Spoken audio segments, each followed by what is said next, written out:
Whose Turn Is It Anyway is excited to announce that we are helping to organise and sponsor the much-loved Devon Board Game Weekend at the Fox and Hounds Hotel in Eggersford near Exeter.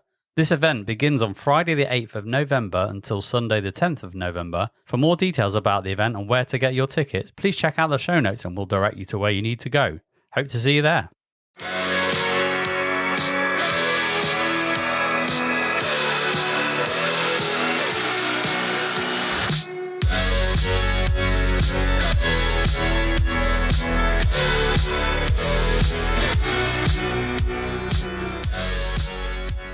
Welcome to Whose Turn Is It Anyway, your board gaming podcast where we put you, the listener, right into the middle of our gaming group. And I'm joined today by some of the usual gang. Adrian. Hello. Curlington the Third. Hello. And he's just finished his run, but he can't get enough of it. He's back. It's Chris P. Hello there. Hello there. And we're going to talk about Beyond the Board Gamers. So we're going to basically talk a bit more about ourselves in this episode, which is a bit of a departure for us. We usually talk about all the games and game-related things. So more on that later. How is everyone doing? We are all good. Thank you very much. I'll answer for everyone. We're all good. Yeah, because we're all looking at you going, answer this, Chris. Answer it, yeah. We're all grand. Thank you. It's been ages since I think we've done a main episode. Let's put that on record. Recorded one, at least. Recorded one, yeah. Behind the curtain, Chris, we blitzed your run in about 2 weeks. Yeah. So he was like, here's your list. I'm like, okay, done. There you go, great. bang. And then handed over to me and it all fell apart, basically. And now we're kind of to the wire. So so here we are. So it has been a bit of a elapsed time since we recorded, which just means we played lots of games. We've been doing lots of things and we've got lots of ways to update you. Is that what it means? Because I feel like I haven't played that many games. I've just worked a lot. And that's why we couldn't fit in half the episodes. I was trying to make it more exciting. But I think you're bang on. Yeah. Because that's definitely part of my problem as well. Work. So I don't know how many more games I would have played than I normally have in the time between episodes. But it's holiday season as well. Lots of us have been away and done some cool stuff. Well, most of you have been away. I haven't. I think I listened to the last episode 59. In that episode, I was so excited that I was going to go to Turkey, and it didn't happen. Yeah, I listened to the episode and I was nearly in tears laughing. It was brilliant. Thanks for that. Yeah, so when I'm doing the post bit, some bits I have to loop to get a good bit, and part of it was I'm excited about Greece bit. I didn't mean to, just picked it up, and by the end of it, like you're Kerley, I was just in fits of tears because I was just like, yeah, he doesn't know what's to come. He doesn't know. He sounded so hopeful, didn't he? So hopeful. But yeah, for those that don't know, I mentioned it on the 24-hour episode because I turned up on it, and I shouldn't have been at the 24-hour board game marathon. And we had a problem with my son's passport, as in he didn't have enough time on it, and therefore found out 2 days before we meant to fly, which is not a good time to find out when your passport's not in date properly. So long story short, wasn't enough time, couldn't get it in fast enough, and we didn't go on holiday, which was a bit shit. Not gonna lie, it sucked, but life experience. I will point out that both me and Adrian were very supportive at the time, I'd like to think, but it's now in retrospect that it's ages ago. Giggle about it. I can laugh about it now. Yeah, at the time that was that. Like, we did feel bad for you, I think, as a collective group. That sucks. Yeah. But there's other cool stuff coming up, which we'll talk about later. So hopefully that will kind of counterbalance it. But anyway, shall we get on with the show? Let's do it. Let's do it. Yes, please.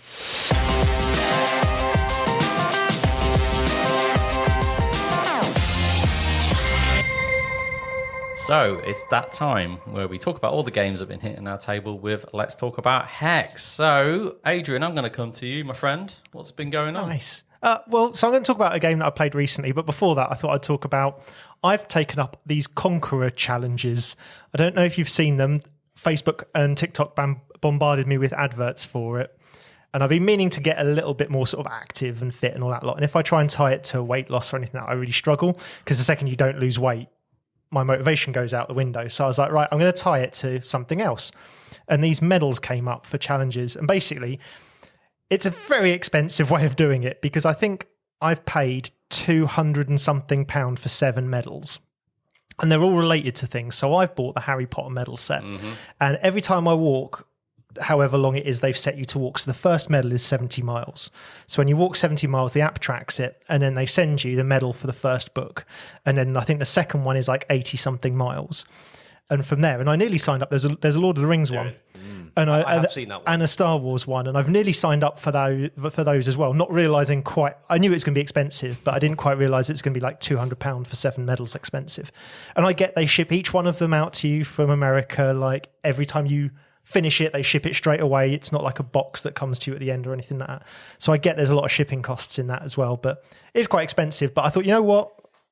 I'm a big Harry Potter fan, so I kind of like the look of them anyway. I think they'll be funky, and it will tie in quite nicely to the idea of me doing a walking challenge and trying to stay fit and all that lot. So far I'm 40 miles in to the first challenge in like 2 weeks, which is more crazy. Than you would have oh yeah, way more. Some days when I'm working from home, I do 400 steps in a day. Yeah, That's mega. That's even worse than me. I do about that's 2K. impressive. If I work from home, it's about 2,000. Yeah. And I feel bad about that. So Normally it's a bit higher than that, but about once a month I'll put in a day. Well, so I've only got a little house, so literally I move from my bed to my desk upstairs, and then when my day is done, I move downstairs, and that is it. So normally I'm about 1,000 steps, as you say, but some days at home I'm 400 steps. So to now be 2 and a bit weeks in and have done 40 miles of walking, it's quite good. And I'm sure I'll calm down, right? So by the time I've got to medal 4 or 5, I'm sure I'll have calmed down a bit. But if I can keep going at a decent rate of sort of 10 miles every 2 weeks or something like that, I'll get through all the medals you have a time frame to do the medals. I'll get through all of that and all that lot. So I just thought I'd mention that because it's quite funky. We don't really talk about some of that stuff sometimes. And it's related to this episode. It is. A bit more about us. But you got in early and I got in that. Yeah, exactly. However, board game wise, I have played a board game that I actually bought at Essen in 2023. Oh, right. I didn't realise you got that at that point. I know what he's going to talk about. So no surprise. But yeah, wow. At the Delicious Games booth, which is Vladimir Suchi's kind of own company, at the time, Evacuation was the big deal. And it was about £10-15 more than Underwater Cities, which is what I'm going to talk about. And I know that Underwater Cities has quite a prestige to it. And at the time, I was like, do I get Evacuation? I was going to play it on Paul's channel at some point anyway, I thought, which I did. So I bought Underwater Cities, and it's really good. The central sort of premise and mechanics are that you'll have a range of cards in your hand, and those cards will do different actions or different bonuses or allow you to trade things or various sort of different bits and pieces. And they're coloured red, orange, or green. And around the board are action spots, and you have 3 actions per turn, and you put your little, they're like worker placement spots. You put your little sort of active token on it to say that it's been taken and no one else can take it. Mm-hmm. And you have to play or discard a card. And if the card you play matches the action spot, not only do you get the action that's on the action spot, but you get the card action as well. If whatever you get rid of doesn't match the colour, you get the action on the board, but not the card. Yeah. And I forget which way around it is, but the different colours have different weightings of some have better cards and some have better actions, and some's a mix of both from a sort of power point of view. So I think it's the green one that's quite weak actioned, but on the cards are all really strong. Mm-hmm. So if you're going to play for green action on the board, you really want to play a green card with it. Yeah. Whereas the other way around, who knows, like that kind of thing, if you're taking, let's say the orange action, I can't remember which colours it is, but let's say the orange action is the one where the action's really strong. Sometimes you don't mind throwing that card away kind of thing because you're getting a good action off the board. Yeah. And what you're then doing to create this is create your little underwater city. Now, anyone who's probably seen the boards probably knows that you get these funky little acrylic domes. That's all I know about. Yeah. That look like an underwater city. It looks like those kind of domes that you'd get in pretty much all sci-fi. Those underwater sci-fi buildings that are like those domes, or like what you might see on like a Mars project or whatever, those kind of domes. And you place them out, and then each dome will have a speciality over whether it creates food, batteries, or something else. There's 3. There's a green, white, and yellow. And those things during your income step will create other things which allow you then to create and expand your underwater cities. And at the end, specialized cities give you more points than unspecialized cities. No, sorry. Specialized cities give you less points, but they produce a lot more the more of you got of the specialization. But then there's also objectives on the board and stuff like that, and you've got your own little set of objectives and you can buy them as they come out, all of which give you end of game scoring. So sometimes what you're trying to do is build up very specialized cities, knowing that your end score isn't great from the general scoring, but then your objectives will score you loads. Or sometimes you want a little bit of each, which means you're not producing much, but again, you'll probably score a lot more at the end. And it's a intricate little puzzle that, it's not little at all, it's an intricate puzzle that that gives you a lot of choices, and at the end your board and what you'll have done will be very different from what your opponents have done, but it all sort of sits inside that same like infrastructure, because your underwater city is your own. Everyone has their own one, so how you've linked up because you have to build the dome first, then make specializations, and you have to link them together with tunnels, and you can upgrade the domes and the tunnels, and the order you choose to do that in is quite important. But you have to have the actions to do it. You have to have the cards to do it. I had a great time. It's a great puzzle. It's not, the rulebook is pretty bad in my opinion. It's not the best. Although I don't know that there's a great way necessarily to set out that rulebook, but I really struggled with the rulebook. I think it's got a great amount of puzzle and reward for managing to link it all up and make it all work together, and gives you a variety of options of how you're going to achieve it that you don't know at the start of the game. Like you'll see some public objectives and stuff like that, so you do know little bits of what you'll go after, but quite often what you draw in your hand each turn from these action cards will really dictate what you're going down. And there is some engine building as well. You get some bonuses and some actions. That there's a action slot which is for action cards. And if you've got an action card in your tableau, you then get to do that action instead. So you can sort of build a little bit of an engine as well, but it's not really an engine builder, I don't think. It's the building is building up these cities to produce stuff that give you what you need to continue to produce other types of things. So yeah, it's really enjoyable. I'm glad that I've played it now, because it was one that was on my list for a little while, and I bought it on a whim at Essen just because we had a car with space in it. So I was like, well, let's buy a few more. It up, haven't we? Yeah, let's buy a few more games, and it's taken me a while to get to it. But yeah, really enjoyed it. What was the complexity level? I would say it's around the 4 mark. I haven't looked it up on BGG, but I would say it's definitely more complex than, say, Terraforming Mars. But I think it's probably lower than Lacerda's. I would say it's kind of around that mid Mind Clash sort of level.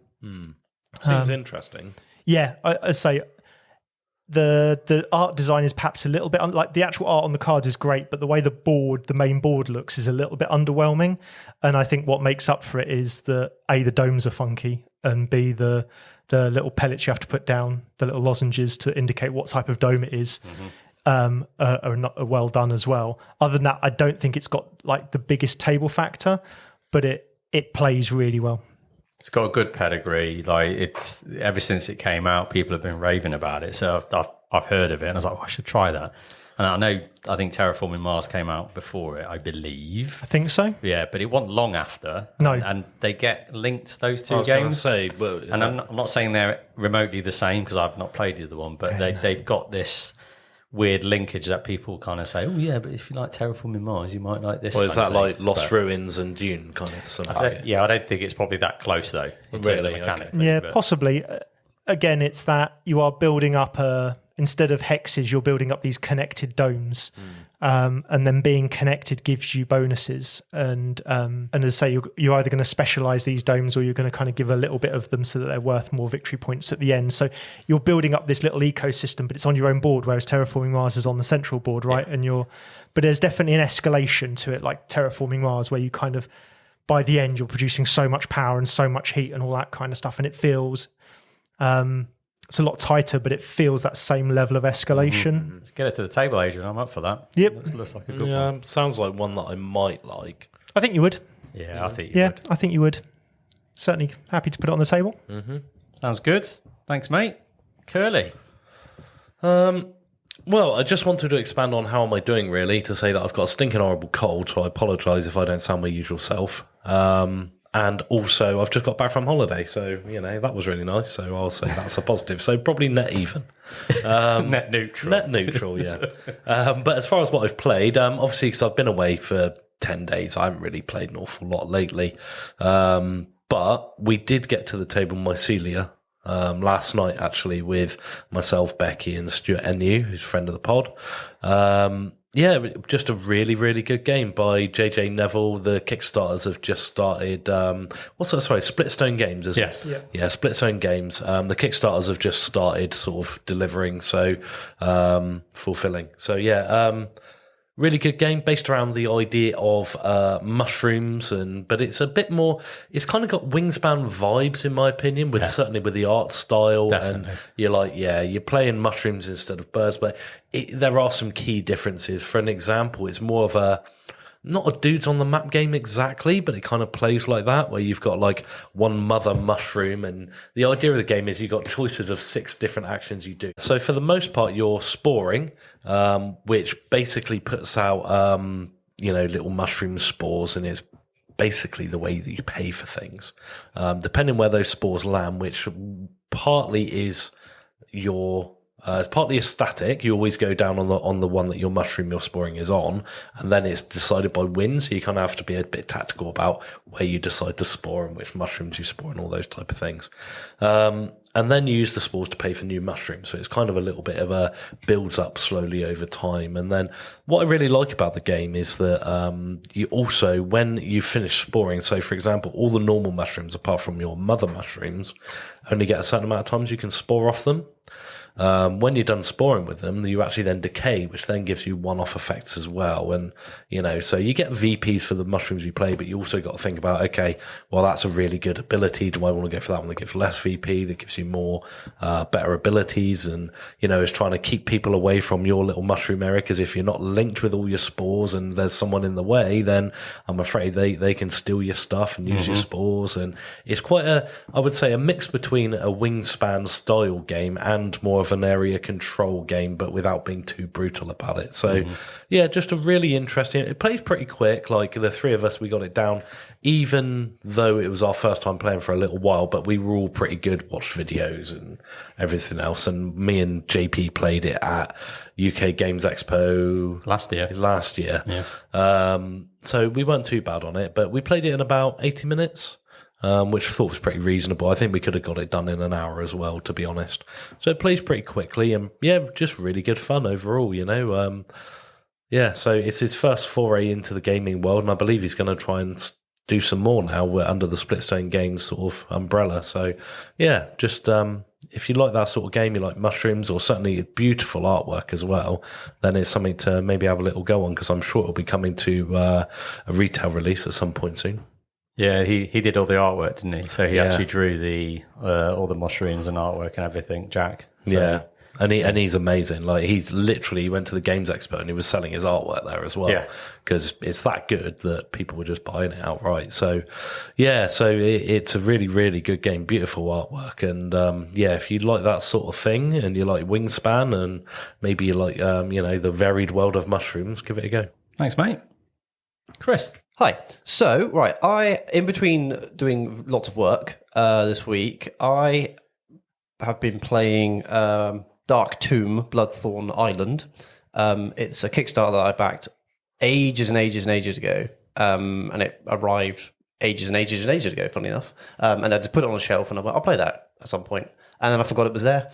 It was only the other day where because the box is so small, it just fit in with everything else. So I was just like, oh, that's fine. So I found it the other day and I thought, I'll play that. So in between my lunch break, I just sort of set it up. It's really small. It literally comes in like a large, I don't know, like an old Altoids tin. It's kind of like it's kind of quite large tin. Everything's got little tiny cubes, little maps, little dungeon crawler, and you can just set up and sort of play it in about, I don't know, half hour or so. So I managed to get a play of it, the whole game played through on my lunch break, which was great. There's like 4 characters. Each of them have different abilities. You've got like a rangy person, like a tank kind of thing. Little dungeon crawler.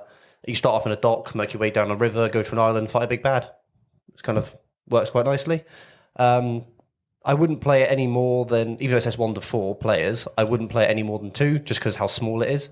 Try to have 4 people, fully grown people, around this tiny little game that takes up, less than a third of it, a quarter of a table kind of thing, would be a bit of a squish. But you could probably do it 2-player quite nicely, just between you. But no, I played 2 characters on my own, and it was perfectly fine. Managed to do it quite nicely. Worked really nicely. Can you play it on an airplane table? Yes. So it's that small. It's that small. Yeah. Yeah, you can flip it down and do it perfectly fine without having to drop off any Turbulence tables. aside, and I would be worried because the cubes are so small. Yeah. Once that's gone. You're not finding that ever again. They not are on an brightly airplane. coloured, but they're not finding that again. can't hardly move on an airplane, let alone picking up cubes. No, exactly. Yeah. But no, brilliant game. Yeah, I would definitely recommend picking it up. It's like, it cost me about 15 quid when I kickstarted right, it. It's a okay. little bit more now because it's come out properly. And they've got a new version of it now as well. It's come out as well. But What are the characters then that you can play as? So I'm testing you now. do you want some names? Well, if you've got the bios, I've got that'd the be great. bios here because I had it here. So you've got Linara, who's like your sort of rangy person. You've got Forge, who's like a stone golem bloke, is also your tank. Zahn, who's like some sort of roguey lady kind of deal. And then there's Von Clay, who's a very posh man who has a bird.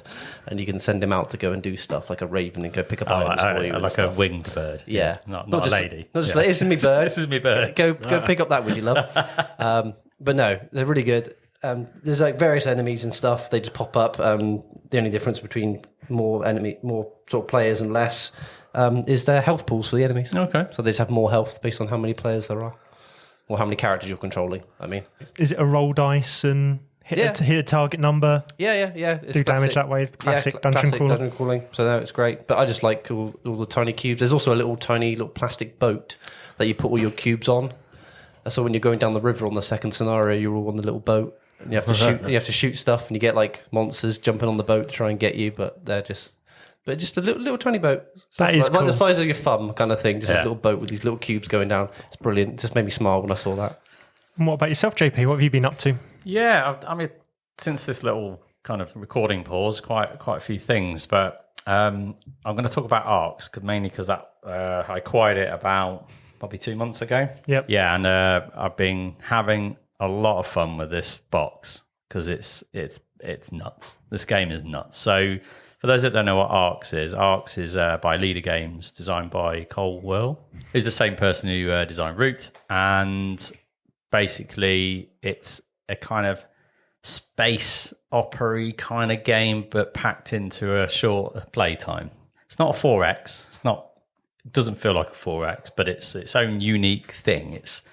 I don't really know of any other game that's quite like it in the way it plays. So basically, you are kind of I'll say a faction, but you're just some dudes in space. Really, it doesn't really matter, and you kind of just trying to basically get control and power for your civilization as the game goes through. And depending if you're playing with the leaders and lore, I call it an expansion. It's not an expansion. It's just basically a set of cards that you would throw in. It's a module. But if you're playing with that, then it gives your faction a bit of asymmetry in terms of who you are and what you're all about. And that's quite useful because your leader gives you like something good, and it gives you something that you're not good at as well as your lore card, which might pair well. It might be completely different, and you kind of draft those at the beginning of the game. So it's all based around this pseudo trick-taking mechanic. It's not really trick-taking in the kind of major sense, but it's kind of trick-taking like where you kind of, whoever has initiative will playing a lead card, which is one of the 4 suits that are available. You've got like aggression cards that allow you to attack. You've got administration cards that allow you to tax planets and get resources, and mobilization cards that allow you to move your ships around, and construction cards that will allow you to build cities and more ships so you can move them around and fight people. And so you're playing this lead card in to determine the suit, and then other players can kind of either surpass that, which is playing a card of the same suit but a higher number, which that means they're likely to get the initiative off you next time. Or you can kind of play any card that you've got face down to copy that lead card, but you only do one action of that. Or you can pivot and play any card that you've got that's not the lead suit, but you can only play one action on. Because each of the cards range from, depending on if you're playing 4-player or whatever, but they range from 1 to 7. And the lower the card number is more powerful, give you more actions. The higher the card, you get less actions. But that's just kind of counterbalancing of you winning initiative and all that kind of stuff. And you can do things to seize the initiative as well. I'm not going to go into the major rules teach because I can't be bothered. But generally, you're kind of playing this game. You're playing cards down. It's fast. You don't take that long on your turns. you're zipping around, and you're amassing ships, you're moving them around, you're having fights, and all the while, how you're scoring points is through these ambitions. So when you're the lead, you can declare an ambition, of which there are 5, I think, but they're all tied to your card numbers from 2, 3, 4, 5, 6. So depending on what you have in your hand, tells you what ambitions you could possibly declare if you had initiative. And here lies the rub, which is what you've got in your hand is what you've got in your hand. You've got to make it, you've got to do the best with it. And where people can struggle with this game is if they're trying to grand architect this grand plan over the course of the game, you're going to get frustrated as hell because you can't do it. Every round in this game is like its own game, and you've got to do what you can do with the hand that you've got. So it kind of makes for some interesting plays. And I know pivot is one of the actions in there, but pivoting is what you're doing all the time. You're like trying to seesaw around, trying to get the best out of it. And some people are going to hate that, and some people are going to really love that. For me, I love tactical play. I don't like grand strategy because I'm shit at it. Says a man who's got like an entire wall full of strategy-based games. Yeah. I say I don't like it. I'm just not very good at having a grand master plan and orchestrating that over 4 hours, So give me a hand of cards and go make the best of that. I can kind of cope with it. And when you know the game and you know the system, you start to see the holes, as in not the bad holes, but you start to see the roots of how you're going to get VPs. And you go, oh, and you feel really clever when you start pulling that off. But yeah, it's brutal. It's absolutely brutal. So the first game we played, I'll give you an example. I had amassed all of these cards. I had this lovely little engine. I could do all this cool stuff. Davey, he came in and raided me and basically left me in with just my underpants. He literally stole every card, resource that I had. I had nothing. And you think, what? How can you do that? And you think, oh God. But then you just find a way. You think it's not that bad. It feels like, oh my God, I've lost all my shit. But you kind of find your way around it and you get on with it. And you kind of need to enter into arcs with that frame of mind where, you know what? It's a bit of a gladiatorial pit. You're gonna get stabbed a few times and it's okay. It's not the end of the game, and you can still get around it. And even if you tank that round, everything's kind of reset, off you go again, and and it scales as the game goes on anyway. So I'm really enjoying it. I've played it about 4 times. It's mad. It's absolutely mad. And every time I've played, it's been different. And yeah, I'm digging it. And I've also got the Blighted Reach expansion for it, which kind of introduces a 3-act campaign. So there's the hypocrite in me saying, I don't think I'll play a game again. And I am, but it's only 3 games. So it's kind of like, I can manage that. It's 3 games. It's fine. But that introduces all sorts of, a sandbox of even more nonsense into this game. So I'm intrigued to see how that plays. We've got that coming up in mid-October to start with. So can't comment on it right now. So I'm only commenting on the base, but really loving it. It's good fun. It's got a couple of good mechanics that I like, Arcs, because I've played it once or twice, I forget. Yes. But yeah, what you said perfectly actually was the getting your hand of cards and you do the best that you're able to with that, like amalgamating or changing your strategy according to the cards that you've got is a mechanic that I've learned that I really like. Because I think there are some certain games that you've been surprised that I've gotten on with. Yeah. Because there's too much choice. But when you're limited to the amount of cards you've got and you've just got to make the right choice depending on what you've got, I much preferred to that style of game. And Arcs is exactly that way. Like, you might not be able to do what you want to do, but you just got to do what's best according to what you got. You've got to find the thing you need to do. Yeah. That's the difference, yeah. Yeah, and add that to the fact that I really like the fact that there's so many different tactics you can do in that game. There is no right way of doing it. Yeah. Actually, you can go for a really military style, a bit like, reminded me of Twilight Imperium, and you can just totally lose by miles, even though you get the rubbish out of everyone. Because the way that it works is you're half completing like objectives almost. And if you don't get those right, you don't time those right, you don't pay to, I forget what it is, you can tell me, when you choose them. Is it when you seize the initiative, you get to choose which ones you do? Well, the ambitions. Yeah. Yeah, it's when you lead. When you play the lead card, you declare that. So basically speaking, it's when you have the initiative then. So here's the example. Warlord's one of the ambitions, which basically rewards you for all the trophies that you collect, all the things that you blow up. Yeah. And then you basically collect them onto your board. And if Warlord's declared, great. If you've got 15 things on your board, fantastic. You're probably going to score that. Now, if you're going around raiding everyone and fighting everybody and collecting trophies and that ambition doesn't get played, well, tough shit. You ain't getting anything. Yeah. So it doesn't benefit you, you know? You can kick the rubbish out of everyone all game and end up with 0 points. So, you know, it's just one of them. Like I say, a bit like TI, where you have to keep a good eye out for all the different objectives. Otherwise, you're just going to get a panic. Yeah, interestingly, I think it's starting to click now. So I'm not sure how I'm going to feel about this game. I haven't played it yet, but it was one of those where I was like, I'd like to play it, but I genuinely am not sure how I will feel about it. So I've been talking to other groups and sort of saying, how have you got on with it, knowing that they've played it. And one of the things they said was that the reason why it feels like a leader game to some extent is that you have to have the experience, otherwise you'll get a runaway winner at the last minute, sort of thing, where they score just a ton of points and they'll run away with it, which is what could happen with Root, right? If you didn't know the ecosystem, then you lost because you didn't know the ecosystem. 100%. Yeah. And it's I feel like now I'm getting to understand why they're making that comment, is if you're not keeping an eye out for everything, who's got what or kind of what's coming around, there's a good chance someone will run away with it at the last minute because they know what's going on because they've got the experience.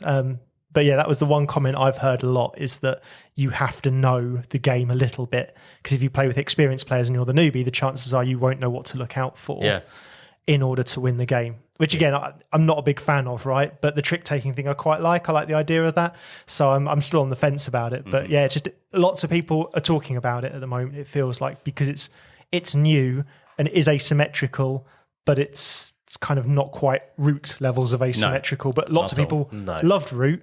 But then I think kind of just got overburdened with Root, with all of the expansions and everything, and the, as you say, the buy-in to the game from a point of view of you need to know a certain level to have a chance in the game. Yeah. Got too big, I think, for Root. And interestingly, I think Arcs is kind of giving people that ecosystem idea, that sort of everyone's a bit asymmetric and I have to know what I'm going to do and what to look out for, but hasn't quite got that level of asymmetry in it. Yeah, so it's definitely not the same asymmetry as Root. You know, as I said, it's a couple of cards that you draft. That's your asymmetry. And then obviously what you kind of acquire through the game to give you your engine. But yeah, it's completely different. The teach of it is not that bad, I think. But you do have to have played it to kind of understand those, excuse the pun, but roots in the game to kind of go, get yourself out of that. Well, I'm locked. I need an aggression card. I didn't get one drawn. Well, I can't do what I want. Well, buddy, find a different path. You're going to have to. Do you know what I mean? Yeah. So, yeah, I'm really enjoying it. It's kind of a convention game for me as well. It's like one you could absolutely take to a convention and have a blast, because the banter around the table when, like you say, your stuff just gets nicked with me and everyone just laughs. It's brilliant. And I love it. And again, I was getting all the hate in terms of all the things stolen. I was having a good time because I knew what the contract was with that game. It's fine. It's good.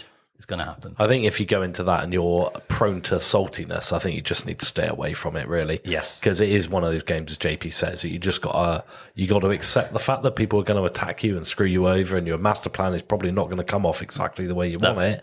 And if you start getting arsey about it, well, it's going to ruin everyone's day. Yeah, definitely. And yet you started playing it. Ooh. Shots I fired. thought Kerley wouldn't like it. No, I did. I thought it wouldn't be his jam. Yeah, and I can understand. Surprised me. I can understand why, because I wouldn't have said it. So I'm not sure if it's one for me, but I do want to give it a go. In the same way, I think that would have been my stance for Kerley as well. I think you should give it a go, but I don't know that it's for him. So it's interesting that it is. It's interesting that we got so sure opinions about each other, and I actually think that you won't like it. Yeah, that's my personal. Hey, look, I would definitely recommend giving it a go. Yeah, but I don't think you'll like it. Yeah, and I'm not sure I will either, but I want to give it a go. Yeah, definitely. But no, yeah, great game. There you go, Arcs. Let's move on to the next segment.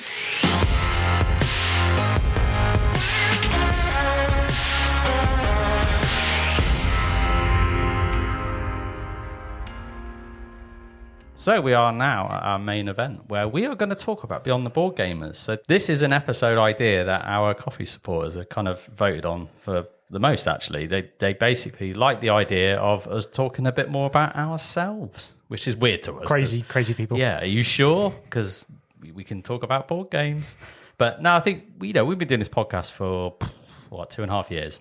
And we've been talking about all different aspects of the hobby. And, and some of our listeners have been with us for 2.5 years. And we don't really talk about ourselves that much. We just talk about the games and things. And I thought, why not? Let's just turn the tables on us. Let's put the spotlight on us.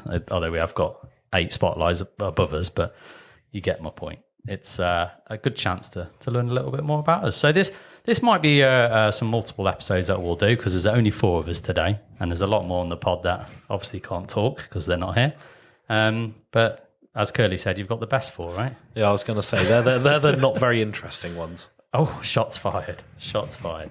So I've got a bunch of questions. I'm just going to kind of open it up and we'll have a bit of a chat, see where it goes, and let's see where it goes. We're ready to rock. So first things first, what do we all do as jobs? What's our professions?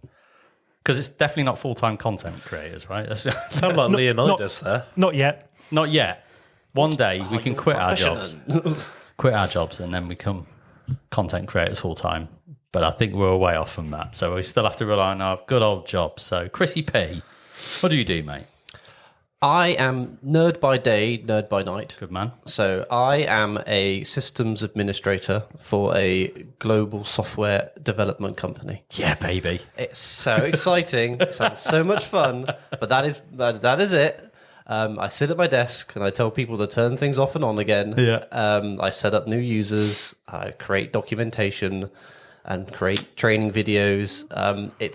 That's the fun. That's where I get this sort of amazing personality from, doing that for God knows how many years now. But didn't you used to have a different I've job? got a dark past. You have? Yes. Do you want to share that dark past with the listeners? Do you want me to go through the whole history? No, just one particular just the role. one particular bit. Just one Right, particular okay. role that made... I was, for a year and a half, a traffic warden. Dun, dun, dun. It was through redundancy. I needed a job to pay for a house. Therefore, I had to take any job I could get. And that's the only job I could get. Did you have a little hat? I didn't have a hat. No, I could wear a beanie if it was cold. Oh. But High it was vis? fine. High vis. Yeah, absolutely. I have a high Mandatory. vis. Got to know where people to run me over. They got to see me so they can hit me. But no, yeah, I did that for a year and a half. Quite a long time ago now, when I was mid-20s. No, early 20s actually. Yeah, I did that for a little while. To be honest, it's not a bad job. It's quite fun. Yeah. Being a bit of a dick to people.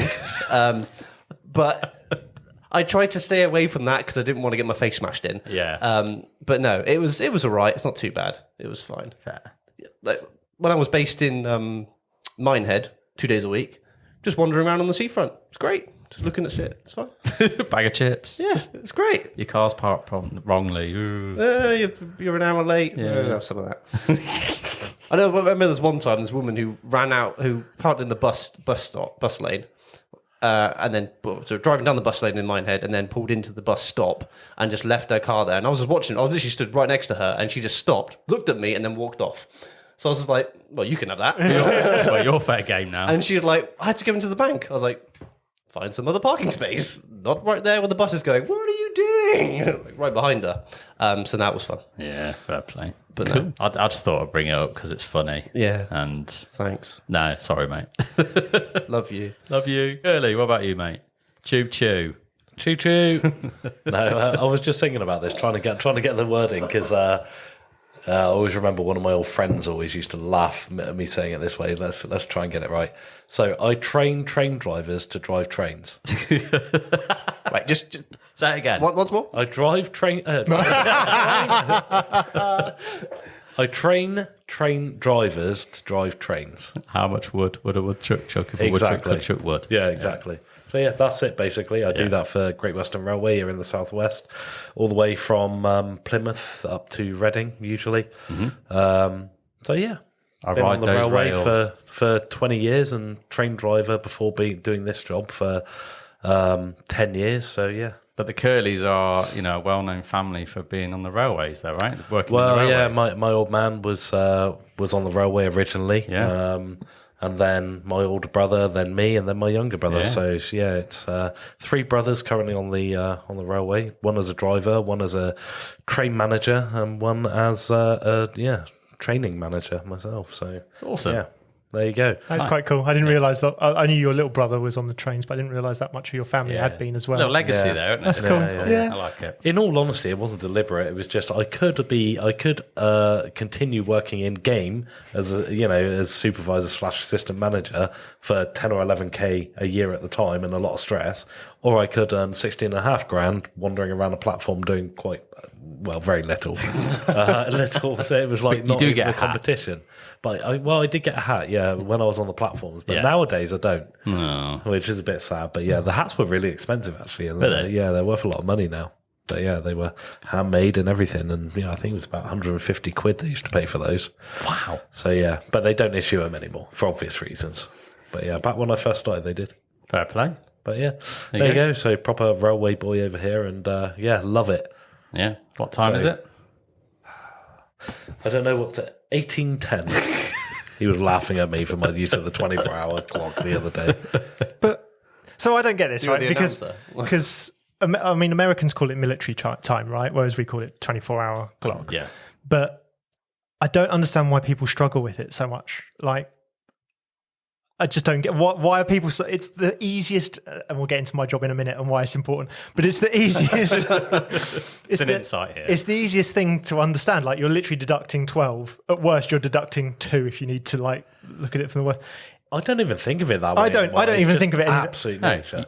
you know 18 is 6 p.m., right? So you just exactly. know it. But and sometimes when I'm writing it, I get it wrong because dyslexic, and so my brain's like, oh, this number's clearly that number, and I'll get it wrong or whatever. But for the most part, understanding it seems really easy to me. But I know so many people who struggle with the 24-hour clock, and I just don't. I think if you're brought up with that 24-hour clock sort of built into you from a job or parents or whatever, then fair enough. But yeah, I do find it fascinating that like whole countries don't understand 24-hour clocks. It feels like. There we go. There we go. Hey ho. Go on then, Adrian. Oh, so Why is that important to you then? What do you do? So I am a planning resource manager for a contact center, which really means there's kind of 2 parts to the job. I forecast how many phone calls or how many contacts are expected into the contact center based on previous requirements, demands, anything that's currently happening in the world that might affect the number of phone calls coming in. And then I match that to the number of staff I need on phones or emails or whatever at the time. And I don't, at the moment, do that myself, but I have done in the past. And now I manage a team to do all that stuff. So I think it kind of hints as to why I might like beige euros so much is because I'm just used to doing data analysis, pattern recognition. Spreadsheets. Yeah, basically spreadsheet-like work or BI work and stuff like that. That I think then the beige euro part of me is naturally wired that way as well. So I think I just do a beige euro as a job, basically, is what I'm saying. Yeah. You're basically moving cubes from one area to another area. Yeah, just I'm literally assigning people to workloads based on what the current demand is, which is very similar to what quite a lot of economic and Euro games are. You're playing a grand worker placement game. Yeah. Basically. But with real people and real lives. Almost Yeah. literally, yeah. Yeah. So that's what I do. I've done it for quite a while now, and before that I did sort of adjacent jobs to that where it was lots of planning or data analysis and stuff like that. So I enjoy it. I think most of us would probably say that if there's any other job, there's certain other jobs we'd love to be doing instead. But from a kind of reality perspective of what can I earn money from that, doesn't stress me out too much or that I kind of enjoy or is rewarding in some way. Yeah, I think it's a good balance of that. Yeah, I'm on the same page with that one as well. I could be, doing something of a lot higher stress, but for the work-life balance and everything else against money, it's probably, the best job I can think of for myself as well. So Yeah. Happiness is key. 100%. Happiness is definitely key. Me, I am, brace yourself for some corporate bollocks, I am a business transformation consultant. Really, that's kind of la-di-da. But in English, that is essentially I kind of help companies in their current state of people, processes, and technology get to a kind of target state of their people, processes, and technologies. What that could mean anything from organizational design. It could mean implementing new solutions and systems like HR and finance and all sorts of stuff. So, I loved when you were working on CRM systems. We could talk CRM. yes, yeah, we have little CRM chats and go, ooh, we could talk about sales and service and things like that. But yeah, I basically get involved in all sorts. And I got made redundant about 8 years ago, and was the best thing that ever happened to me, because I just set up on my own from there. And I've been wanting to kind of do it for a long time, and it's nothing like a kick up the arse of losing your job that makes you set up on your own. So I basically did that, and I've not looked back really. And there are times where it's completely mad, like right now, and there are times where it's completely manageable, and it's, so it really does come in waves. And the market as it is out there, it can be very, very up and down, and but it's the variety. I love it. I love it because of the variety. Working for different companies, it could be the railway, it could be traffic wardens, it could be Sierra, whatever. It's different flavors every month, and that's what's cool about it. The only thing that I would say with your job is that it seems very stressful to me. I'm not sure I could do it, to be honest, for that reason. So sometimes when I think about my own job, and I think I just couldn't cope with yours, and I wouldn't want to. It was just one of them that I think, kudos to you. No thanks. Yeah. So I quite like a bit of project management occasionally, which is like 90% of your job. It feels like it's the idea of project managing a company that I haven't built up those relationships inside of naturally. You very much have to cold start a lot of those all the time, those things. And I think that's where I would really struggle with doing your job, is because I just don't have that. I kind of want to know who I'm dealing with and how I kind of need to work with them in order to work with them for doing projects. So so every time you're like, I've got someone new and I'm already now like 4 projects with them, and I'm like, oh no. Just so used to it. It's just I probably don't think about it. So it's quite comfortable for me. But like anything, right? When you do a lot of things over and over and over again, you become comfortable. But anyway, there we go. A little bit of a taste on work. I suppose your interpersonal skills have to be like absolutely spot on, don't they? Yeah, people need to I need to get on with people. Yeah. And I need to, and I think my sunny disposition helps. You don't just walk in and go, well, that's shit. No, you don't. You go, could be improved. Yes. Yeah. But you've done a great job. Not. But yeah, let's not talk about work anymore, because we want to. Some of your clients might be listening. Yeah. And if you're listening, it's great. It's all good. So I want to know, other than board games, which is obviously a passion for us all, that's why we're all here talking about them, but have we got any other passions that maybe of equal weight to board gaming that we don't know about? I've got a few surefire ones. I would say long term, I would say computer games is my main one. But everyone, and like a lot of people, love computer games, so I'm not going to go into too much detail on that one. I'd say the main one would be Lord of the Rings. That's my main kind of interest, I suppose. I would say it transgresses and goes across all of my different hobbies, but I'm going to cheat a little bit and say that one. Hence why I love War of the Ring and the War of the Ring card game and all the Lord of the Rings stuff. But collectibles, got a collection of swords and they are pictures, magnificent displays, and I watch the films very regular basis and. Yeah, so I would say that's going to be my main one. But more recently, me and Becky have been getting into Lego. Oh, haven't you? You got an Optimus Prime, Optimus Prime is complete. Is he done? Yeah, Optimus Prime is complete. And we've bought each other for Christmas. That was an awful impression. I was going to say, what kind of Daffy Duck Lego are you building over there? That was your... That was the Transformer transforming. But it kind of goes across both, because for Christmas, we've bought each other Barad-dûr, which is where Sauron lives. Right, okay, like thank Lord you. of the Rings. Yeah. I got it, but... we were there. I thought it was like herpes or something. Where Sauron lives. Thank you. Yeah, so it's the one with the big eye at the top in the Lord of the Rings film. That's cool. Yeah, we bought that one. We saw it. It wasn't really on sale, but when you go abroad, and this is a bit of advice for everyone, if you see something when you're leaving Heathrow or Gatwick, what they do now, which is a relatively recent thing, is you can buy it as if you're going abroad, and then you can collect it on the way back. So you still get it VAT free. but you don't have to kind of cart it But around. you don't everywhere. have to cart it around with you we went to Greece. So, so we tried that out and it worked absolutely perfectly, So, we picked up Barad-dûr on the way out. I forget how much we saved, but, whatever it was, 10%, whatever it was. So Sweet. really well worth doing. And, we're looking forward to getting stuck into that. But we're waiting till Christmas. Yeah, it's so zen though, isn't it? Yeah. Like doing Lego. Yeah. It's just like everything's shut out, and all you got to think, where's this go? Where's that go? And then it's just you're chipping away at this. Not a problem, but you're just chipping away at it, and then you go, "Oh, look at that, we did a thing." It's Well, cool. and it's as well. Like I don't know what you guys are like. I'm saying this to everyone who's listening, but like we try and find things that we can do together that isn't just watching TV or a film or something. Yeah. We do those things, but it's nice to just do something together where you can just. Well, like you said, just chill out, relax in each other's company and chat through the day or whatever. So we found Lego to be really useful in that way because we both really like it. So I would say, I could go in a million different computer games I like, but there you go. There's the. Well, I might ask you in a bit, but we'll come back to ahead, that. Yeah, okay. Adrian. At the moment, I'm very board game centric or adjacent. So I've played Warhammer since.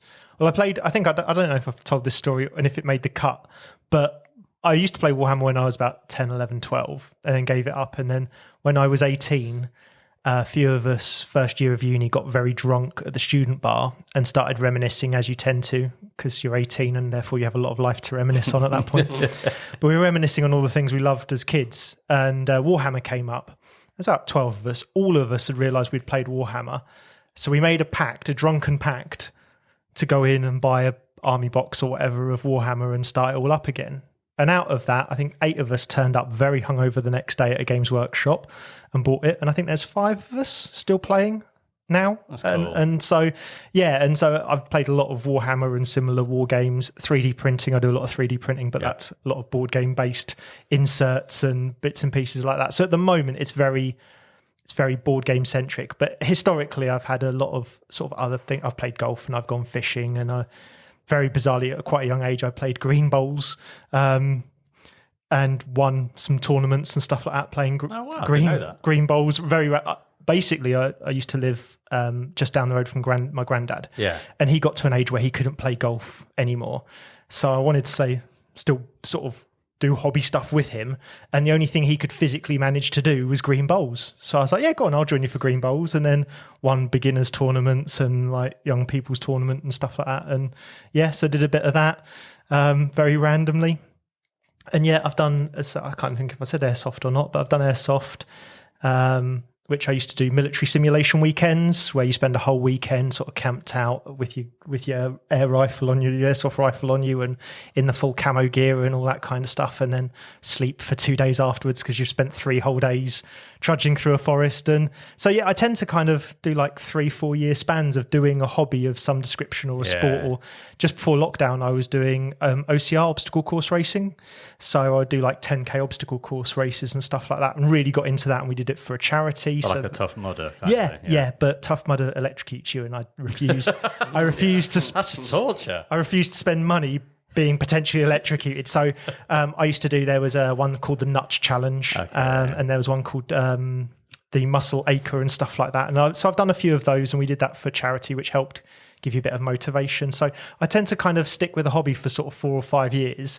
And again, Warhammer and board games have kind of been there long term. So don't worry, I'm not going anywhere soon, hopefully. But most things I've kind of had 4 or 5 years at, and then after a while I'll be a bit like, it's time for a new hobby or something different, and I'll move on to something different. But I think that's kind of me, and what I do at the moment is mostly board games, 3D printing and Warhammer. Fair play. What about you, Chrissy?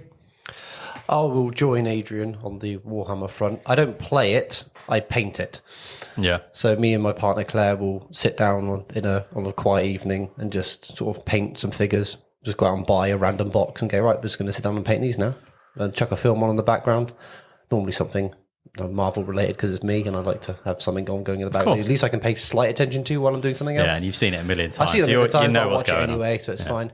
But we just go down and do that. Because I spend so much time in front of screens, like gaming or my job, I'm trying to get out a bit more. It's not don't be a loser, get outside, touch some grass kind of thing. Yeah, exactly. And my partner likes to go fishing with her dad every week if she can. His health is going down a little bit, and he finds that he can't do that anymore. So she's like, I want to go fishing. So I'm like, I'll go with you then. It's not my forte. I might be sitting there on my phone the majority of the time, but at least I'm outside and helping out and being part of the whole process. Yeah. And she really likes it, so I tend to try and do that as well every other week or so if I can. You can always take your little dungeon crawler game. I could do, yeah. Put it on a little table Put on a little table. Just play that. Yeah, Absolutely. Take too many bones. It's waterproof. It's fine. It's very true. You could. Is it You've fresh? got carry there, but Is it freshwater fishing? Yes. So lakes or canals things. or rivers? Yeah, or... we've been a couple of times sea fishing down off Minehead, which is quite good fun. I think that's where I caught the biggest stuff that I've caught. But yeah, no, it's I never nice. knew Just that a about you, quiet... mate. Well, I don't do that often. No, It's only when Claire fancies doing it. She goes, "Oh, do you want to go?" I go, yeah, all right, go on then. So I go do that. But no, most evenings is either playing Xbox or painting. So it's good fun. You can paint all my Warhammer, mate. I'm all right. I'm not great. You might not like me doing it because you might go, "That's a bit shit." But I try. Give it a go. But everything's all right so far. I haven't messed up too bad. Where I've had to go. Now I just have to wipe this thing and start again. Yeah. So that's not too bad. I only do it Respray. Yeah, just spray. Yeah. is that your miniature's just a big blob? It's just You've one done it so many circle because I've times. paid over 20,000 times. But no, it hasn't got to the point where I've really ruined anything that I go, I just have to bin this or have to really start again. So that's a result. And there's like this different stages of like paint readiness. You got like battle ready, which is you've done it once and it's kind of done. And then you've got like parade ready, where it looks really fancy. I haven't gone down the parade ready yet because it's so much fine detail, and I'd have to buy about 1,000 more paints. Yeah. Rather than just the base sort of like 50 paints that you kind of need just to get the majority of stuff done.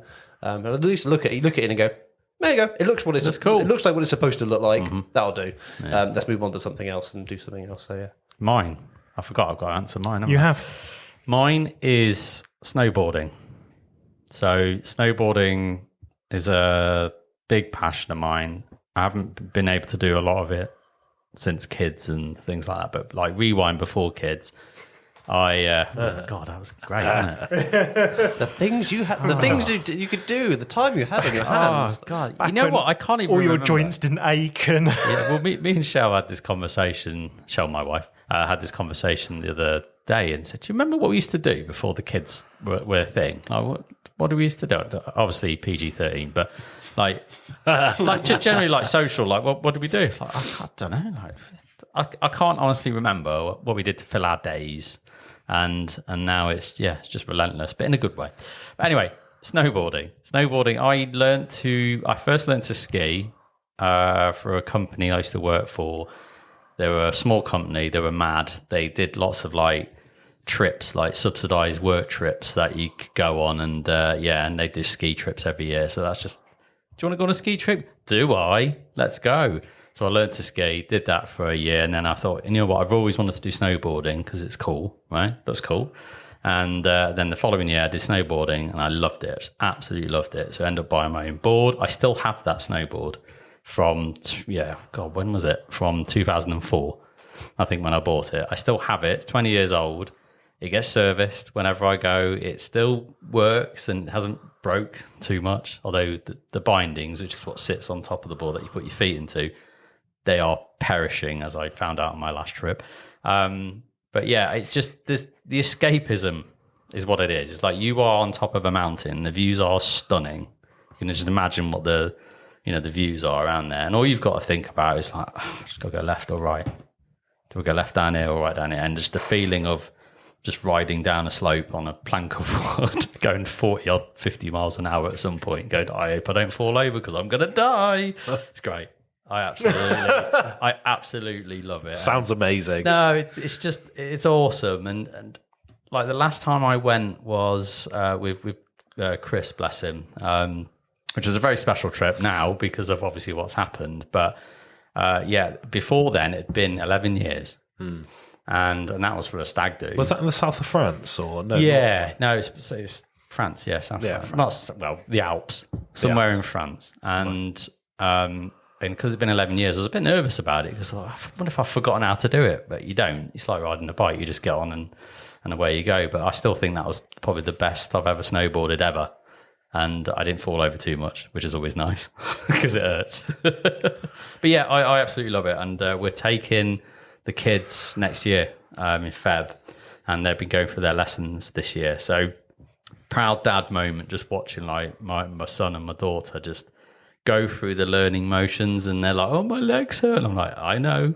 But they're doing really well. They're pretty much nearly there, and and I cannot wait to get them on the slopes for 4 days. So we'll get to Andorra, in Feb. So yeah. Nice. I love the idea of snowboarding, but I feel like I've passed the point where I can easily learn without breaking things or damaging things or whatever. So I think that's kind of past, but I do love the idea of it. And you've shown us like videos or photos of it before. It does look cool. Yeah. You're not that old, Adrian. I feel it. I'll be honest. If I could do it. Like joint, but it's, I know it. Yeah, I learned it when I was 21 or something. So I tried skateboarding last year. Oh, yeah, you did, didn't you? And how's it going? Yeah, sure. End of conversation. Yeah, it was one of those where I kind of went down the YouTube rabbit hole and thought, you know what, I need something to try to get fit again and all that kind of stuff, and I'll buy a skateboard. And I kind of managed to do a bit of sort of flat ground, getting up to speed and staying on it, which sounds really easy, but it is much more difficult than I expected it to be. And the second it got to a point of, let's try an ollie, I was like, you know what, it's just... I think I'm too old. My joints are too bad at this point. My knees are knackered already. Because I used to do breakdancing and I fucked them breakdancing. You've had such an amazing life, mate. Honestly, you've done literally the electric everything. Yeah. So I did breakdancing. I used to do, I was trying to learn rubber bands, which is where you jump onto your back and then you kind of launch your legs up to get to a standing position again. Yes. And I landed on my heels multiple times, having not learned the lesson the first time. So my heels are knackered, and then I'm sure that between that and parkour, my knees are knackered as well. What is it, the king of the random hobby? Yeah, I played bass in a cover band for a while, and as I say, I do 4 or 5 years of doing a hobby. Great, isn't it? And then just go, I'm kind of done with that now, or I've knackered that part of my body so much I can't do it anymore, and I'll try something else. So yeah, I thought, because I like moving between it, I thought, skateboarding, it's fine. There's a bit of a sort of renaissance of sort of 40-year-olds doing skateboarding. Yes. And I was like, I'm going to join that. Like, now that it's a thing, and you just don't get looked as the weirdo down the park for turning up, a 40-year-old man turning up with a skateboard sort of thing. I thought, I'll give it a go. And I managed to get moving and kind of could turn and do sort of what they call tic-tacs and stuff like that. And then that was about as far as it went. And I was like, yeah, I can't do slopes or drop-ins, can't do ollies. I'm clearly going to kill myself if I do, so maybe I'll kind of leave it for a bit now. So I've still got skateboard and that. I really want a summer board. I know. So summer board's basically a snowboard kind of, but on concrete. So it looks like a skateboard, but you can swivel on it. So you can kind of use the edges to brake rather than just the back edge or whatever. So yeah, you can swivel it like a snowboard around, and it's battery powered, so you can literally just go uphill on it, which is awesome. Never I'm heard like, of these. no, but they're like $1.5 grand. Wow. Yeah, and it's like, is that a real midlife crisis? Me buying a summer board, but I still want one. If I had that sort of money, I'd go for one of those new Apple VR things. What are they called? Yeah, Vision Pro. yeah. Vision Pro, yeah. Yeah, that's what I'd do with that. Yeah. $1.5 grand, Jesus. I know they're a lot more than that. But Just nuts, isn't it? you know what, Adrian? Anyway. Just before we move on, I have to say, no matter how well I know you, and of which I've known you for a few years now, nothing would have prepared me for breakdancing. Like, do you know what I mean? Like, it's the most random. If I thought you, a great big list of 500 hobbies that Adrian definitely wouldn't be interested in, that would be at the absolute top. Yeah, I had a housemate who was big into it when we've had a uni house together. And it's like, come along. And I wasn't the best, but I learned a few moves and could do a few sort of handstands and night kicks and stuff like that, enough to kind of, kind of get me enough to kind of to go to like events and stuff like that and take part in like group events and stuff. Couldn't do solo. Wasn't good enough for single stuff, but yeah, enjoyed it. But yeah, my ankles are knackered, absolutely knackered, because of trying moves that I was not equipped to try. There we go. We've all learned something tonight. All right, next I'm going to kind of go around for a quick fire kind of question. So I'm going to give you some topics. And what I want is some quick responses, right?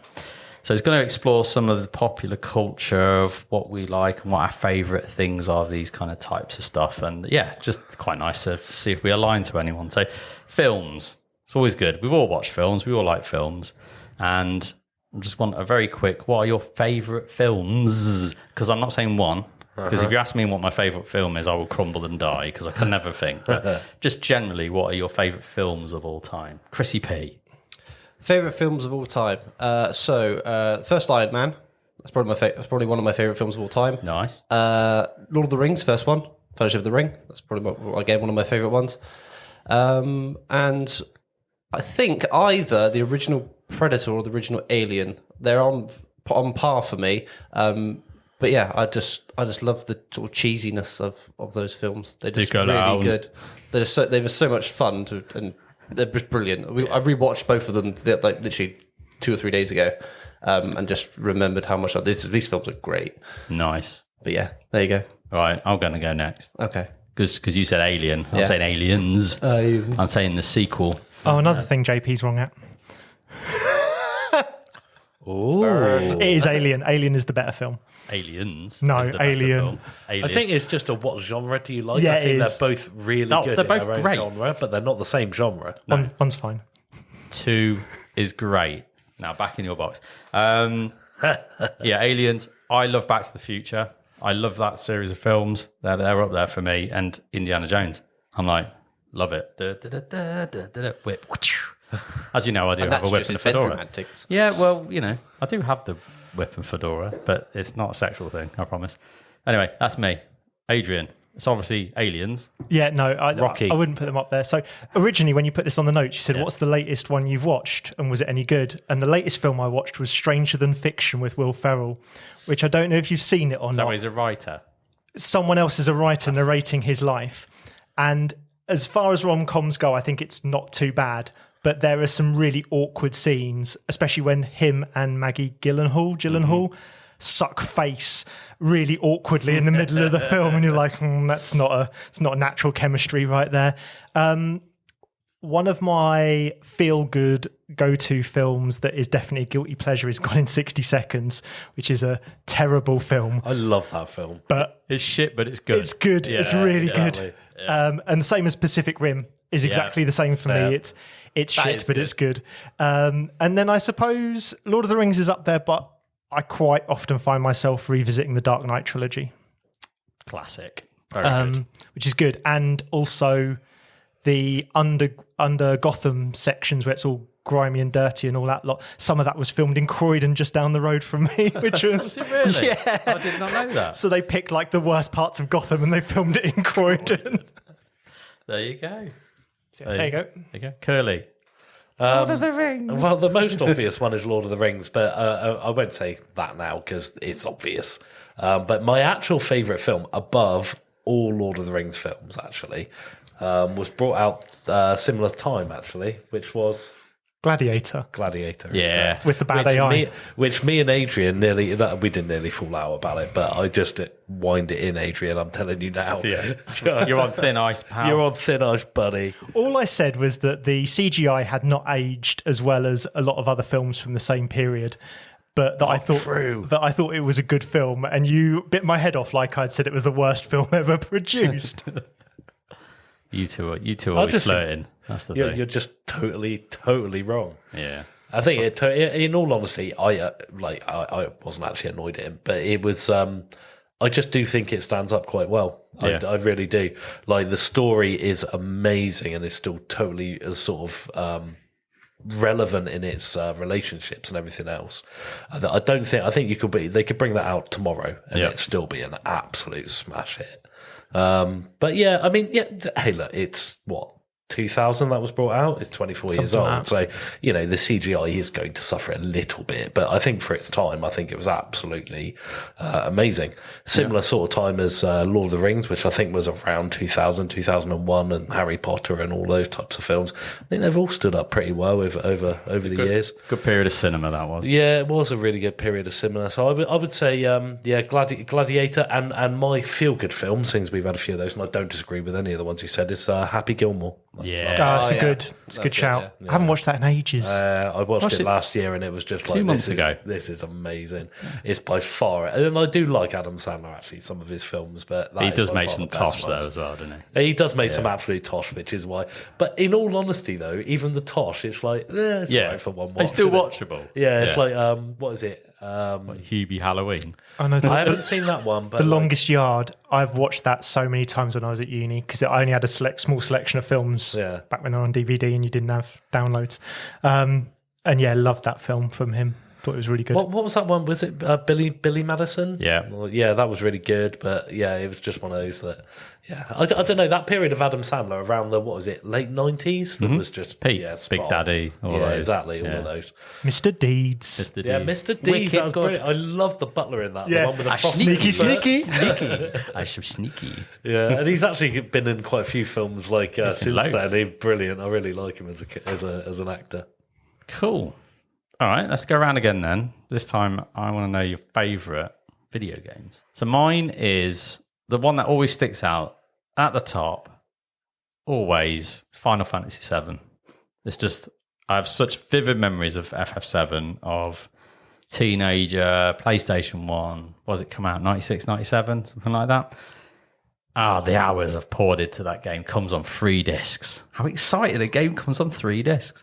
And just getting lost in the characters. I mean, when you look at this game now, it looks shit because it's all blocky. It's all the characters like Cloud and Barrett and everyone's all blocky. And obviously they remade it recently, which I have not played the remake because it's a PlayStation. But I just have such a soft spot for that game. Just, being in the bedroom, playing it hours and hours, hundreds of hours on that thing. I loved it. So that one's always to the top. But I think the game that I kind of remember growing up, loving was Zelda Link to the Past on the SNES.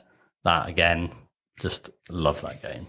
Just classic, brilliant dungeons, little puzzles, loving it. There you go. That's me. I was just thinking through all the games I really enjoy. So if we're talking about retro games, No, any. Streets of Rage was Loved a bit. fantastic. The music what is. one? There's one that's the best one. Now, is it 2? Yes. I think it's Two 2. was my favourite. Yeah, I The think soundtrack on 2 was ridiculously good. so good. 3 was good as well. But yeah, Have you played 4?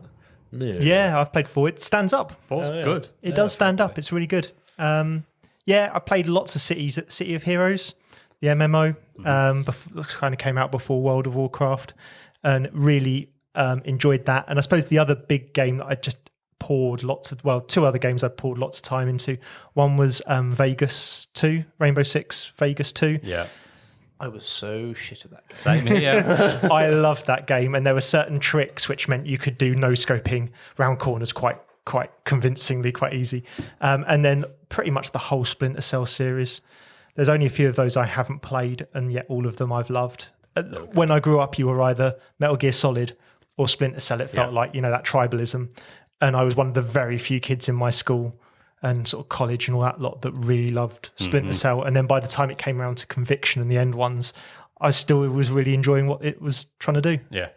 It was really good. And then kind of Hitman after that. Yeah. Very similar feel, very similar vibes it gave me. And I've poured hours into Hitman 2 and 3.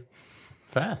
So yeah, I don't know that I've got a favourite, but No. what I've poured time into and enjoyed pouring I'm time not into. asking for one. It's too difficult. Kerley. Well, good job you're not asking for one because I'd be really struggling. So I'm going to do an honourable mention for World of Warcraft because it's probably the game that I've played the most over the years.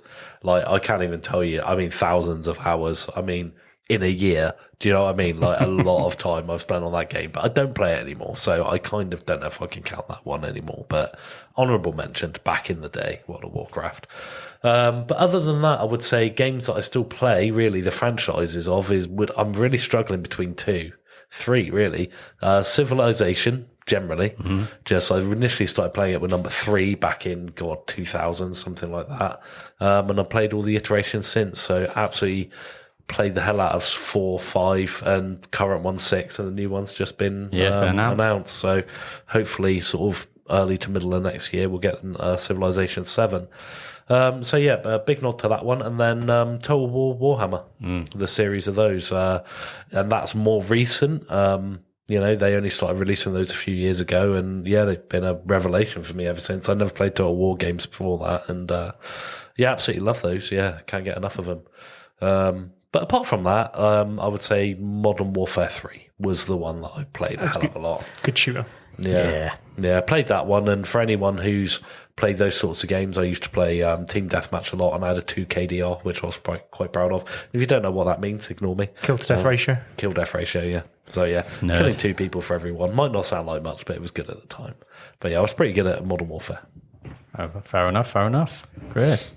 Well, you're a show-off. You're 2 KD. I think I barely had a 1. I had a 0.001. I think. Crap at it.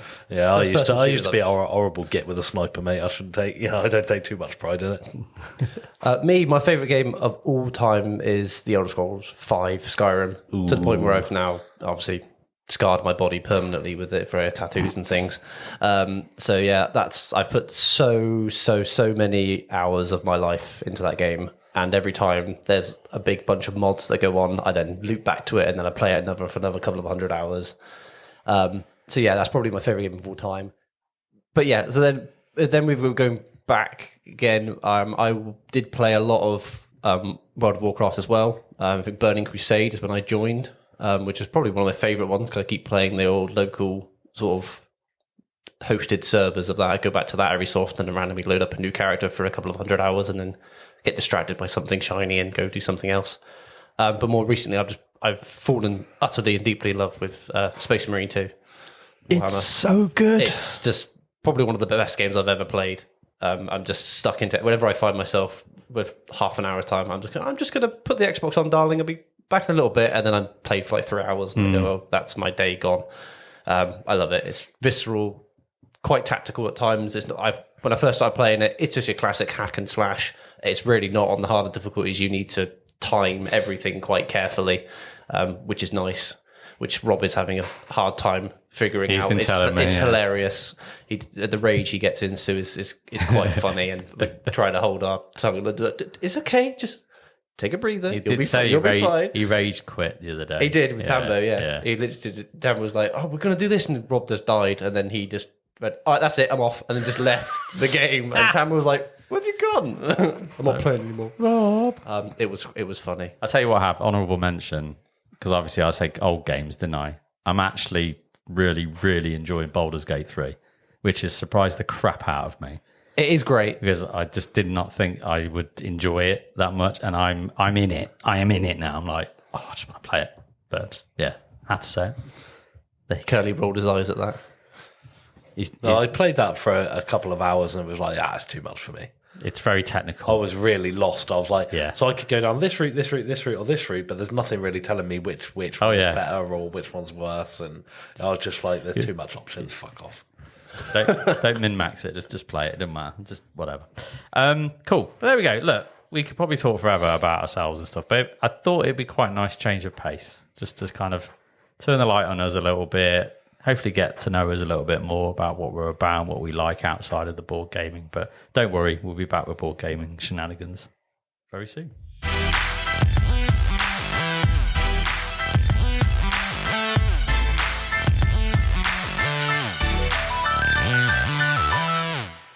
So we're back with our Would You Rather of the episode. So I've got a bit of a weird one for you. So I'm going to offer you, it's a bit like Total Recall, right? So there's this little company down the road that offers you some memory wiping services. Eternal sunshine of the spotless mind. Yeah, that's it. Yeah, that's a better analogy.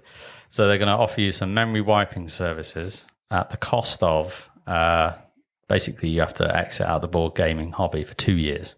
That's the price.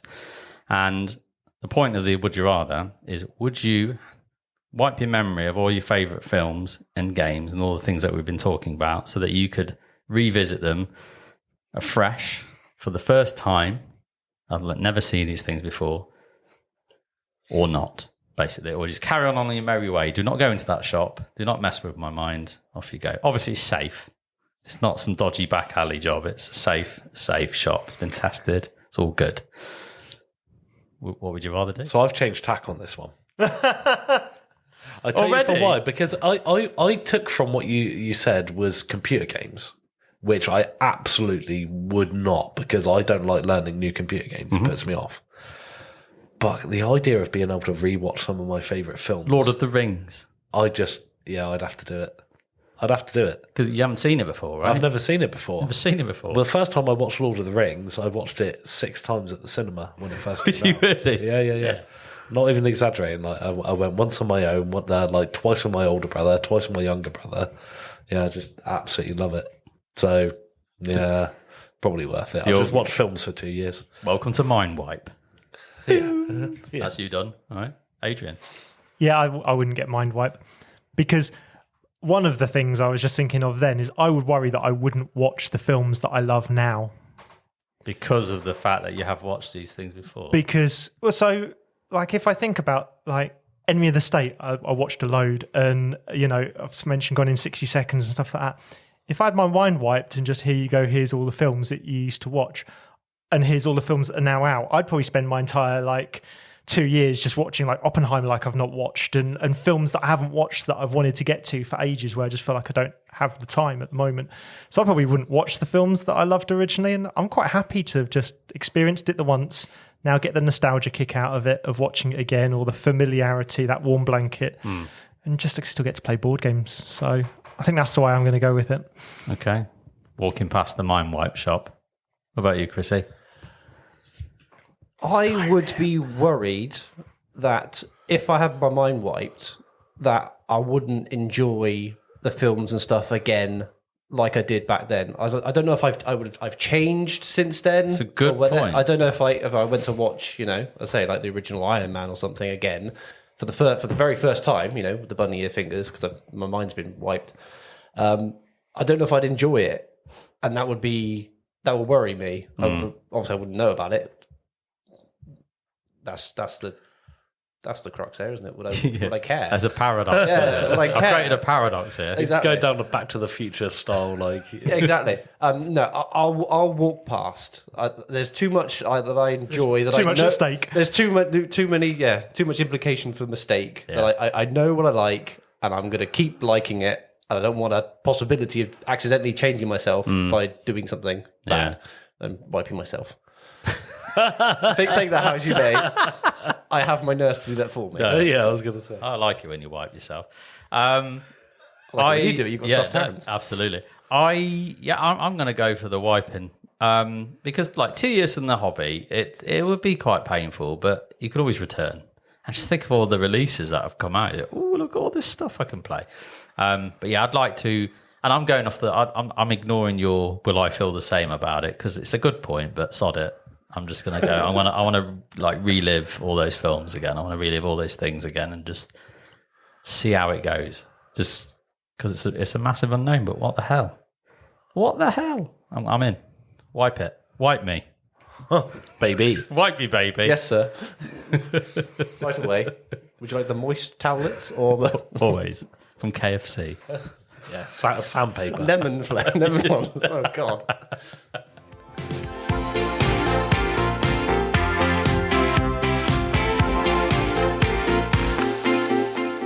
Okay, we're now onto our penultimate turn, where we're going to talk about what we're looking forward to. I'm just going to very quickly say, for me, I'm looking forward to Essen. And at the point of this episode being released, we'll either be about to go to Essen, in Essen, or coming back from Essen, because I can't remember exactly when this is going out.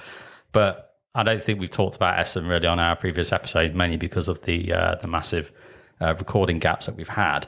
But yeah, just looking forward to it. I cannot believe it's, week and a bit? A week and a bit. That's mad. I've not even really thought about this. Only till you messaged me the other day, Adrian, and you went, have you been, I've got my, kind of top games I want to check out during the show. And I'm like, I've not even thought about it yet.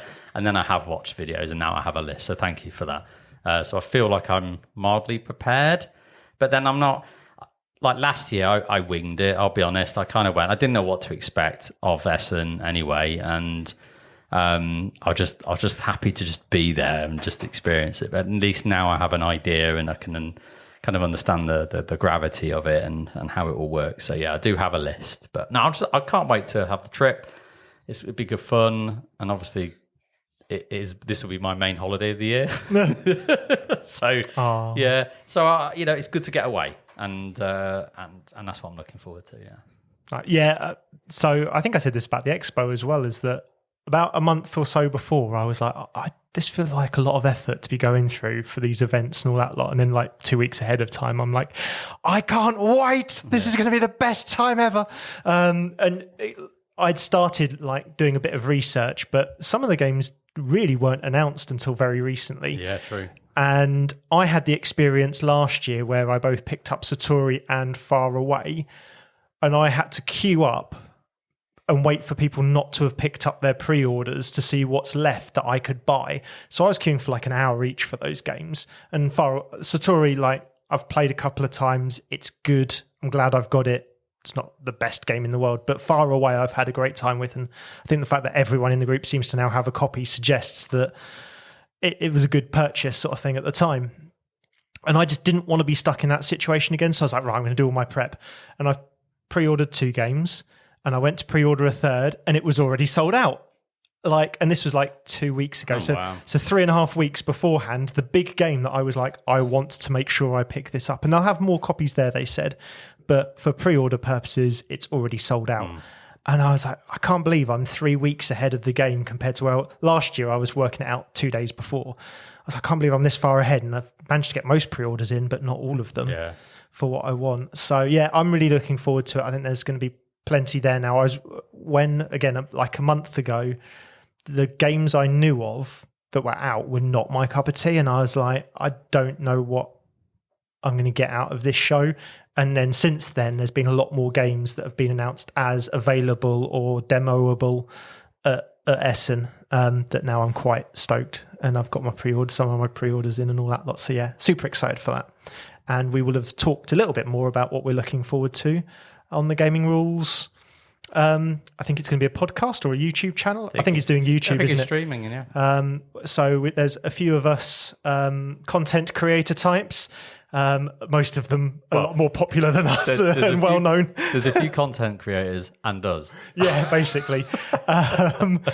Who are going on to talk about just a couple of games we're really looking forward to there, and just having a chat about that, as well as, of course, as Paul will be hosting it and talking about his as well. So again, this might come out before or after. Either way, check it out, and you'll get a bit of a flavour as to kind of what those games are that we're interested in. We'll put a link in the show notes for it. Yes. Great. Kerley. So I've got a game of Tricarion coming up. Ooh. Seems like, it's quite a few times I've said that, but one of my favourite all-time games. So, so really looking forward to that. I got that in a week. Is that with Dan? Yeah, with Dan. I haven't got very much in the calendar at the moment, so I was a little bit struggling on this one. So I thought, you know what, next week Tricarion's pretty much my next game. So yeah, looking forward to that one. I doubt he'll play Dalgards, but which is a shame. Yeah. Tell him. Yeah, to upgrade him. Come on. I'll tell him. I'll even teach it if he wants. Yeah, it's not that bad, as we know. Definitely not. Chrissy P. So, apart from the odd random little board game here and there over the next few weeks, completely unrelated to board games, I'm finally getting carpet in my downstairs dining room. Way! For the first time in 2 years. I've been walking on floorboards for 2 years because we've been decorating the rest of the room, doing skirting and everything, putting in the fireplace, all that fun stuff. Expensive though, isn't it? It's expensive, and I've had to do it in between when I've actually had any money. Yeah. So it's like, I'll do something, then 6 months later I'll do another thing, but finally we're on the cusp. We've ordered the carpet. It's coming. It's on its way, and I'm so excited. I'm such a grown-up now. It's brilliant. Oh, it's great when you get a new carpet. It's fresh. It's fresh. Yeah. And it's spongy. It's going to be just... Yeah. Clip it. No, I'm keeping it in. No, as I want that back. But no, it's going to be amazing. Nice. I'm so looking forward to it, to walk into a room that looks finished. Yeah. Rather than just going, there's all floorboards, and it's all... It's a bit like my living room. There's a big section of carpet that's been removed from the old owners where they had a media centre, and a bit of skirting that's removed, and you don't really notice it because the chair's there. But I know it's there, and it's annoying. It drives you mad. And I can't... I'm in a similar position. I'm waiting to just get some funds together and we'll get the carpets done. But it's just... I know it's there, and I look at it and go... Ugh. But anyway, when we Can't moved be into an old house, they had painted round the Christmas tree. So they so we moved in January. We saw the house in December, and it was all looking freshly painted. And of course, you don't look why would you look behind the everything and all tree? that lot. Yeah. And then literally we moved in, and there was a triangle shape. And you kind of why the hell? That was where the Christmas tree was when we went around and saw it. What? So they've Why? painted, but not moved the Christmas tree. They've just quickly painted around the Christmas tree. God. And yeah, that stayed in our house for way too long. That's mental. But yeah, it was one of those where we put a thing in front of it. Yeah. It's like, but I know that it's like there. unpainted behind it. Yeah. Anyway, this has turned into DIY chat. I think we're done, aren't we, chaps? I think we're there. I think so. I think so. Yep. Okay, well, thank you all for listening to the show. It's been great to have you along and learn a little bit about ourselves. So if you like what we do, please like, subscribe, and do all that lovely stuff that makes us all warm and fuzzy. And if you want to support the show, we are on Ko-fi, so it's Ko-fi, and you can find all the details in the show notes about how to do that. And we really appreciate all the support that we get to continue doing the podcast that we love to do. And we love engagement, on our social posts and everything we do. So if you want to get engaged with us in our show notes, you can find out all the different ways that you can do that. But I think what's left to say is, whose turn is it anyway? Whose is it? Don't know, I've had my mind wiped.